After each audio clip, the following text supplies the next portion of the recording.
Hola a todos, soy Eva Carter y hoy nos sumergiremos en uno de los destinos más oscuros y misteriosos de la corona inglesa. Vamos a hablar de una mujer cuyo nombre, para muchos, se ha convertido solo en el título de un cóctel picante o en una aterradora leyenda urbana. María I Tudor, quien pasó a la historia con el siniestro apodo de María la Sanguinaria. Durante siglos, su figura se ha desvanecido a la sombra de su hermana, Isabel I, cuyo reinado fue aclamado como una edad de oro. Pero, ¿es esta etiqueta realmente justa? Si dejamos de lado los mitos, descubrimos a una de las mujeres más instruidas y de voluntad más firme de Europa. En realidad, fue mucho más misericordiosa que su escandaloso padre, Enrique VIII, y durante su tiempo en el trono, retiró la vida a significativamente menos personas que él. María no es solo una monarca severa, fue una mujer profundamente infeliz, cuya existencia estuvo tejida con pruebas capaces de quebrar a cualquiera. Antes de comenzar a desenredar esta compleja red de intrigas, asegúrense de suscribirse al canal y darle me gusta al video. Su apoyo ayuda a que la historia cobre vida. El camino de María comenzó en una atmósfera de pérdida y esperanza, mientras su madre, la orgullosa española Catalina de Aragón, aún intentaba establecerse en un trono extranjero. La propia llegada de la niña a este mundo estuvo marcada por grandes dificultades. Catalina nunca debió casarse con Enrique. Originalmente, estaba comprometida con su hermano mayor, Arturo. Sin embargo, este partió de este mundo a la edad de 15 años a causa de una enfermedad misteriosa, dejando a la princesa en una incertidumbre total. En aquel momento, nadie podía imaginar que este evento sería el primer eslabón de una cadena de cambios fatídicos que darían un vuelco a la historia de todo un país. El destino de la joven española pendía de un hilo hasta que los intereses políticos de dos potencias se entrelazaron en un nuevo nudo aún más complicado. Enrique VII, el fundador de la dinastía, veía en Catalina no solo a una persona, sino un activo político valioso. Las relaciones entre Inglaterra y España se habían parecido a un barril de pólvora durante años, y una alianza matrimonial era la única forma de evitar nuevos enfrentamientos. El rey incluso consideró tomar él mismo por esposa a la viuda de su hijo, pero la iglesia habría considerado tal unión inaceptable. El padre de la princesa, Fernando II, también se opuso, preocupado por la enorme diferencia de edad de 28 años. Finalmente, se decidió que el novio sería el príncipe menor, el futuro Enrique VIII. La espera se prolongó durante años, ya que el novio tenía solo 10 años en el momento del compromiso, mientras que la novia tenía 16. Durante este periodo, Catalina se encontró en condiciones extremadamente difíciles. Los fondos escaseaban y su estatus seguía siendo incierto. Para mantener su influencia, se convirtió en la primera mujer embajadora de España en Inglaterra. Cuando el tan esperado matrimonio finalmente se llevó a cabo, Enrique VIII mostró inicialmente un afecto sincero hacia su esposa. Sin embargo, con el tiempo, sus sentimientos comenzaron a enfriarse rápidamente. La causa fue una serie de tragedias. De 6 hijos, solo María sobrevivió. Su primogénito, llamado como su padre, dejó de existir solo un mes después de nacer. Fue esta pérdida irreparable la que destrozó la confianza de la pareja, convirtiendo sus vidas en un ciclo de reproches mutuos. María creció en una atmósfera donde el calor familiar fue reemplazado lentamente por la búsqueda de culpables. Desde temprana edad se dio cuenta de lo frágil que era la posición de una mujer en la corte y con qué rapidez el amor de un monarca podía transformarse en una indiferencia glacial. A pesar de la creciente tensión entre sus padres, la niña recibió una educación excepcional, convirtiéndose en una de las figuras más brillantes de su tiempo. Antes de que estallara la ruptura irreconciliable entre sus padres, la infancia de la joven princesa podría describirse como verdaderamente feliz. Enrique VIII, habiendo crecido rodeado de una madre y hermanas amorosas, adoraba sinceramente a su única heredera. Según los registros de los cronistas de la corte y los informes de los embajadores extranjeros, el rey literalmente llevaba a la niña en brazos. La presentaba con orgullo ante los diplomáticos extranjeros, jactándose particularmente ante el enviado veneciano de que la pequeña nunca lloraba, poseía una naturaleza tranquila y trabajaba notablemente duro. El monarca mostraba con admiración a los invitados su brillante cabello de un rubio rojizo, regocijándose por el parecido físico sorprendente y adivinando en ella su propio carácter obstinado. Su madre también invirtió una energía emocional masiva en el desarrollo de su hija. Gracias a los esfuerzos de Catalina, la niña recibió una educación verdaderamente fenomenal. A la edad de 4 años, el joven talento ya tocaba con virtuosismo diversos instrumentos musicales, presentándose regularmente ante los invitados distinguidos de la corte. A la edad de 8 o 9 años, la princesa hablaba con fluidez francés, español, latín y griego, y también entendía perfectamente el italiano. Pero el cimiento más importante de su educación fue su fe profunda e inquebrantable. Creció como una católica convencida, absorbiendo la devoción a la iglesia de su madre, quien era una ferviente defensora de las antiguas tradiciones. Fue este celo religioso, sembrado durante esos años de infancia serena, lo que más tarde definiría todo el curso de su reinado y conduciría a muchas decisiones fatídicas. Por ahora, la niña disfrutaba del amor de su padre y de la admiración universal, ignorando que muy pronto su brillante futuro se convertiría en una pieza en interminables negociaciones políticas en la escena internacional. Cuando la niña tenía solo 2 años, su futuro se convirtió en objeto de complejas transacciones diplomáticas.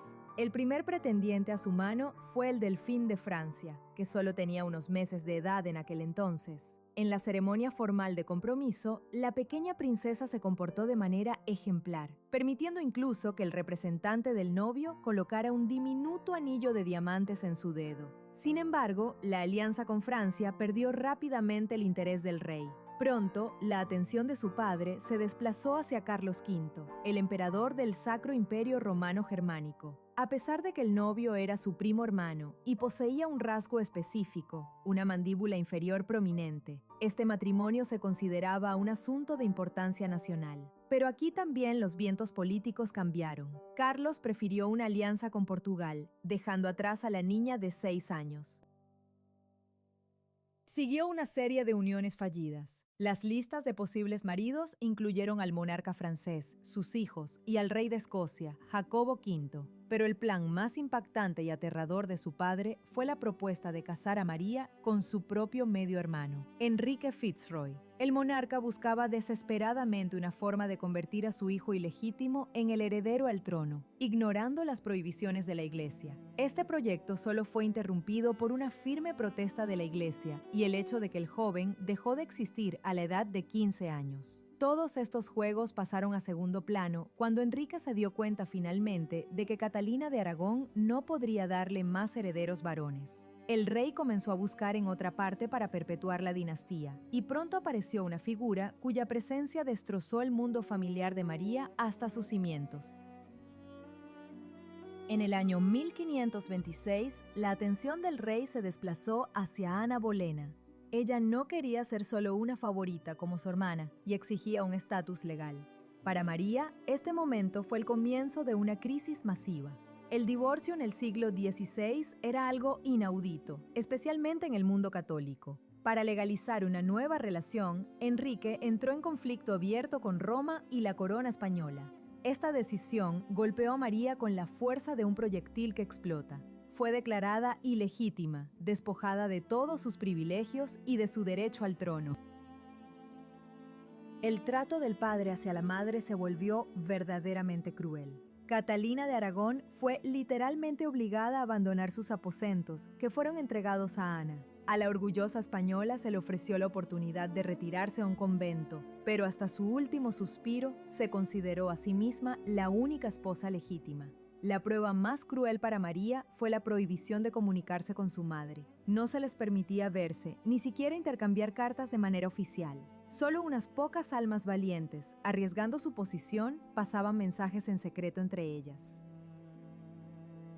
María nunca volvió a ver a su madre antes de su partida final, y no se le permitió asistir al último adiós. En su última carta, Catalina mostró una verdadera clemencia, perdonando a su marido e intentando proteger los intereses de su hija. Esperaba que este gesto ayudara a María a recuperar su posición en la corte, pero la sombra de la nueva reina, Ana Bolena, ya cubría el trono de Inglaterra, transformando la vida de su hijastra en una lucha por la supervivencia. Los rumores sobre la aversión de la madrastra se multiplicaban, y la posición de María se volvía cada vez más frágil en un mundo donde las viejas costumbres se derrumbaban ante sus ojos. La tensión aumentaba y las pruebas no habían hecho más que empezar. Después de que la unión anterior de sus padres fuera declarada inválida, María fue despojada oficialmente del título de princesa de Gales. Su posición cambió por completo. Ahora se le exigía servir a su media hermana recién nacida, Isabel. Esta fue una prueba devastadora para ella. Su relación con su madrastra, Ana Bolena, estaba saturada de una animosidad mutua. Los diplomáticos españoles afirmaban en sus informes que Ana mostraba una verdadera severidad hacia su hijastra. Circulaban rumores de que ordenaba a los sirvientes usar la fuerza contra la joven e incluso limitaba su comida cada vez que se atrevía a llamarse a sí misma la hija legítima del rey.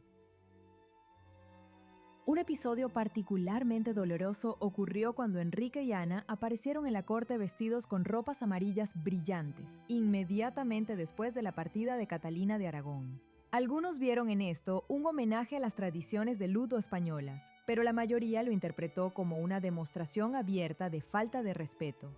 El embajador Eustache Chapuis incluso declaró que la vida de María estaba en peligro debido a los planes traicioneros de su madrastra. Bajo esta presión continua, el cuerpo de la joven comenzó a sufrir graves fallos. Los médicos de la corte informaron al rey sobre problemas de salud femenina causados por un profundo agotamiento nervioso. Estos males la persiguieron durante muchos años, privándola de paz. Sin embargo, incluso en los momentos más oscuros, María no abandonó sus convicciones. Seguía llamando en secreto a su madre la verdadera reina de Inglaterra, a pesar del riesgo de atraer aún más la ira de su padre. La situación solo comenzó a cambiar cuando Ana Bolena fue reemplazada por la tercera esposa de Enrique, Juana Seymour. Fue ella quien intentó servir de puente entre el padre enfadado y su hija rechazada, persuadiendo a María de firmar un documento reconociendo su nuevo estatus para salvar su propia vida. Esta reconciliación le dio la oportunidad de regresar a la corte, pero se acercaba a una colisión con una nueva generación de la familia y cuestiones de fe que se volverían aún más agudas. Después de que Enrique VIII partiera de este mundo, la corona pasó a su joven hijo, Eduardo VI. El monarca de 15 años, criado en las estrictas tradiciones protestantes, comenzó una reforma radical, buscando desarraigar por completo la antigua fe. Prohibió los servicios católicos, despojando a su hermana del derecho a rezar como estaba acostumbrada. La tensión aumentó, e incluso la intervención de Carlos V no trajo ningún alivio. María sentía que su vida estaba amenazada, ya que su desafío religioso irritaba al círculo íntimo de su hermano. En este momento crítico, España propuso un plan de rescate secreto. Un barco ancló frente a las costas inglesas, listo para llevársela para siempre a un lugar seguro. El enviado apresuraba a la joven, instándola a dejar sus pertenencias y huir, pero en el minuto decisivo, ella vaciló. María se dio cuenta de repente de que huir del país significaba renunciar para siempre a sus derechos legales al trono, que su padre había restablecido poco antes de su partida.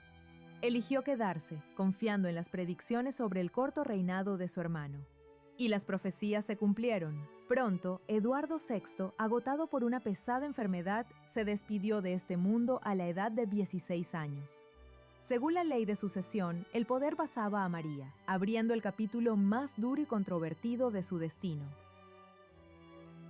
Cuando Eduardo VI finalmente se apagó, Inglaterra se sumió en un estado de espera ansiosa. El soberano de 16 años dejaba este mundo sin dejar un sucesor al país, lo que abría el camino del poder para María. Los años de exilio e incertidumbre habían terminado. Ahora se encontraba en el umbral de grandes logros, apoyándose en la ley establecida por su padre poco antes de su partida. A pesar de la resistencia desesperada de los reformadores, María sentía el apoyo del pueblo, cansado de los cambios drásticos y deseoso de un regreso a las raíces. Era un momento de triunfo, ganado tras décadas de dolor y soledad. Su ascenso prometía ser más que un simple cambio de poder. Era el gran final de una larga lucha por el reconocimiento. María se preparaba para recibir la corona, creyendo sinceramente que su misión era sanar a una sociedad fracturada y devolverla a la verdadera fe. No sabía aún que su determinación y su devoción a sus ideales transformarían su reinado en una de las páginas más controvertidas de la historia mundial. La sombra de su futuro apodo siniestro ya había comenzado a acumularse sobre su cabeza, pero en aquel instante solo veía la luz de una victoria largamente esperada. El destino de Inglaterra estaba en manos de una mujer cuyo corazón había sido endurecido en el fuego de las pruebas. y la conclusión de esta historia prometía ser verdaderamente épica. Asegúrense de suscribirse al canal y darle me gusta al video para no perderse la segunda parte, donde descubriremos los secretos de su reinado y cómo se desarrolló el destino de las hermanas Tudor. En este momento han aparecido en la pantalla otros 2 videos interesantes. Miren cualquiera de ellos para continuar su viaje por la historia de grandes personalidades. Soy Eva Carter. Nos vemos en los próximos episodios.